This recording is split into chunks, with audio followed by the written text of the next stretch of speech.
livro, lançado em Januária, mostra as histórias e os personagens que habitam o universo do Rio São Francisco para as crianças. Atualmente, Cibele Figueiredo mora em Brasília, no Distrito Federal. A vontade de registrar a rotina do povo ribeirinho na época em que o vapor Benjamin Guimarães chegava às margens do cais de Januária a fez escrever o livro A Família e o Rio, a Tia Conta. Tia Cibele, os objetos que fizeram parte de sua infância como forma de exemplificar a realidade da época e resgatar as memórias de um tempo de dificuldades, mas também de muito aprendizado. A gente tinha um movimento muito grande, né?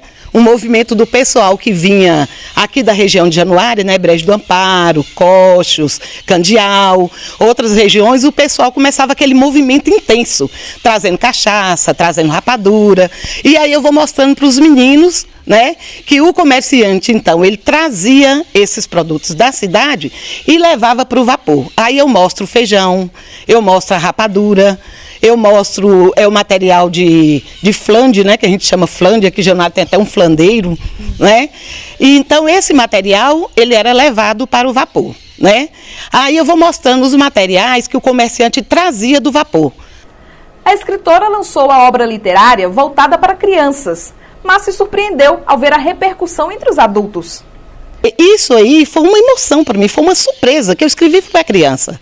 Tanto é que hoje eu estou aí, né, com o livro, muitas pessoas de mais idade estão me procurando, comentam comigo, sabe? Nossa, que história, que resgate. E eu tenho até vários depoimentos de adultos, né? Tenho de criança também. Eu tenho um depoimento que me chamou muita atenção. Ela falou assim comigo, Cibele, que eu falei com ela que eu não divulguei o livro. Realmente eu não divulguei, sabe? Eu fiz assim por um prazer, eu tinha uma vontade de escrever e de mostrar essa história. Aí ela virou para mim e falou assim, Cibele, você gestou, você deu à luz, agora sua obrigação é mostrar à sociedade esse seu livro. Entendeu? Então, quer dizer, um depoimento assim fantástico. Agora, com relação às crianças, eu coloco esse material todo, deixo exposto e deixo as crianças manusearem, sabe? Antes da contação de história. Aí eles vão pegando e perguntando, né? Ô tia, o que é isso? Ô Cibele, o que é isso? Sabe? E eu falo da carranca, eu mostro o vapor, né? Eu mostro a mercadoria toda, aí eu falo com eles assim, ó, tudo isso tem no livro. Aí eles ficam com os olhos assim, mas tudo isso cabe dentro do livro, sabe? É muito interessante, isso para mim foi muito emocionante. Bacana, né? Olha, uma análise do projeto de monitoramento do desmatamento na Amazônia Legal do INPE mostrou que territórios indígenas tiveram alta de 74% do desmatamento entre 2018 e 2019. De acordo com o INPE, os territórios indígenas tiveram 423 quilômetros quadrados desmatados entre agosto do ano passado e julho deste ano. Aumento de 74% em relação ao mesmo período anterior, quando a área desmatada foi de 242 quilômetros quadrados. As 5 primeiras terras indígenas mais desmatadas no país estão no Pará. A área mais afetada foi a terra Ituna-Itatá, que abriga um povo isolado. Ela perdeu quase 120 quilômetros quadrados de floresta. Em seguida estão as terras Aptereua, Cachoeira Seca, Trincheira Bacajá e Caiapó. Juntos, os territórios representam quase 320 quilômetros quadrados, uma área maior do que a cidade de Fortaleza. Ao todo, os dados mostram que mais de 10 mil quilômetros quadrados foram desmatados em todo o país no período. Hoje, uma conferência para debater o desmatamento na Amazônia e formas de desenvolvimento sustentável foi realizada em Belém com especialistas técnicos, acadêmicos, políticos e ONGs. O estado foi escolhido justamente porque concentra 40% de todo o desmatamento da Amazônia neste ano. A terceira edição consecutiva dessa atividade que a gente tem desenvolvido aqui em Belém, buscando trazer a pauta da responsabilidade social, da sustentabilidade com as empresas e os desafios colocados para a Amazônia. São Paulo vai abrigar no ano que vem a Feira Agroexpo Internacional. A ideia do evento é promover investimentos, novos negócios e gerar empregos. China, Estados Unidos e Japão são os principais parceiros do Brasil quando o assunto é agronegócio. Em outubro, a exportação para esses países somou mais de 3,5 bilhões de dólares, quase 15 bilhões de reais, 1 bilhão de reais a mais do que no mesmo período de 2018. De olho na expansão e em novos mercados internacionais, o estado de São Paulo, responsável por 22% da produção agro de todo o país, irá sediar a primeira feira de agronegócios com foco no mercado externo. A Agro Expo International São Paulo será em novembro de 2020, no Transamérica Expo, na capital paulista. O governador João Dória fez o lançamento do evento hoje no Palácio dos Bandeirantes. Ele destacou a importância da China nos investimentos e na balança comercial brasileira. Os chineses vão investir 24,8 bilhões de dólares até 2022. Destes, 20 bilhões de dólares para financiar as empresas chinesas que vão disputar as concessões de rodovias, ferrovias, do metrô, da hidrovia Tietê-Paraná, do Porto de São Sebastião e também do saneamento através da Sabesp. E outros 4,8 bilhões são investimentos diretos de empresas chinesas, sobretudo na indústria automobilística, indústria de transformação, no agronegócio, saúde, tecnologia, educação e também no turismo. O que nós fazemos hoje é tecnologia de ponta. Nós temos o melhor agro do mundo e nós vamos mostrar isso. No ano passado, o agronegócio brasileiro exportou mais de 100 bilhões de dólares, 5 vezes mais do que em 2000.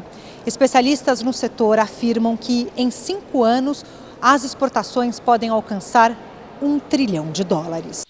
Para isso, é preciso alguns ajustes, já que a rentabilidade do negócio agrícola vai além da produtividade e bons preços. Depende também da boa gestão, tolerância às adversidades climáticas e redução de custos. Alguns gargalos são a infraestrutura e logística de transporte para evitar perdas. Para Francisco Villa, consultor internacional, o Brasil é capaz de superar essas questões. Os entraves que tem podem ser removidos com boas políticas e com ações concretas que os governos e as indústrias têm que fazer. E agora papel e caneta em mãos para a receita do dia. Ela é prática, é uma panqueca, opção de refeição para todas as horas. Para o recheio, 250 gramas de peito de frango desfiado e temperado, 340 gramas de molho de tomate, 3 colheres de sopa de milho verde, azeitona a gosto e azeite para refogar. Para a massa, 1 xícara de chá de farinha de trigo, 1 xícara de chá de água, 1 ovo, sal a gosto e azeite para fritar a massa. A primeira coisa que nós vamos fazer é o recheio. Então nós vamos colocar o azeite, deixa esquentar um pouquinho, coloca o frango,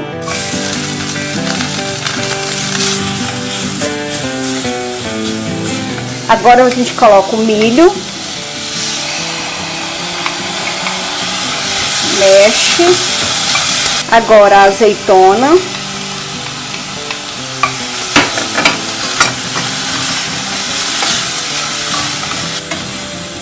agora o molho. Tem que colocar o molho e ele ficar bem molhadinho o recheio, que é o que dá o tempero no frango, é ele ficar molhadinho. Depois do recheio pronto, agora nós vamos para a massa da panqueca.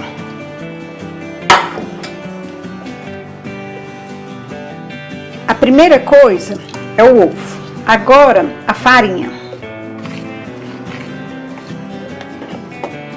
Em seguida, a água.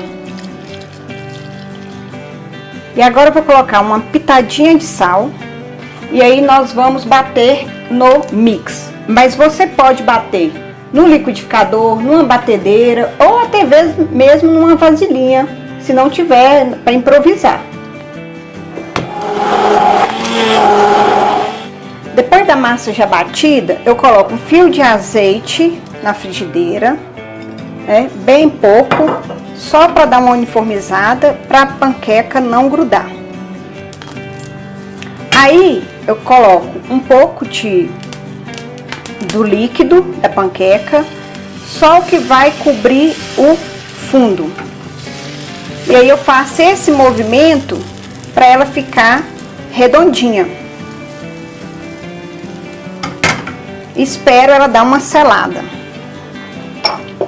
Eu vou soltar as pontinhas para ela não agarrar e espero ela ficar bem seladinha embaixo. Depois eu vou virar para selar a parte da frente. Ela não quebra.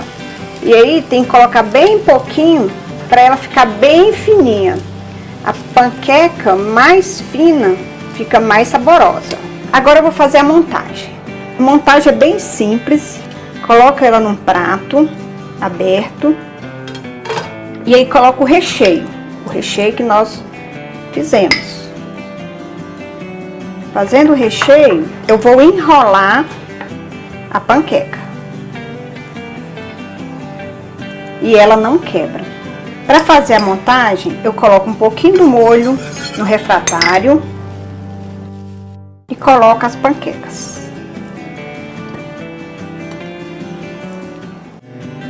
Terminando a montagem, a gente leva ao forno. O forno quente, pré-aquecido, de 180 a 200 graus. Passados 10, 15 minutinhos no forno, é só retirar e agora servir. Pode ser feito com um arroz ou uma salada.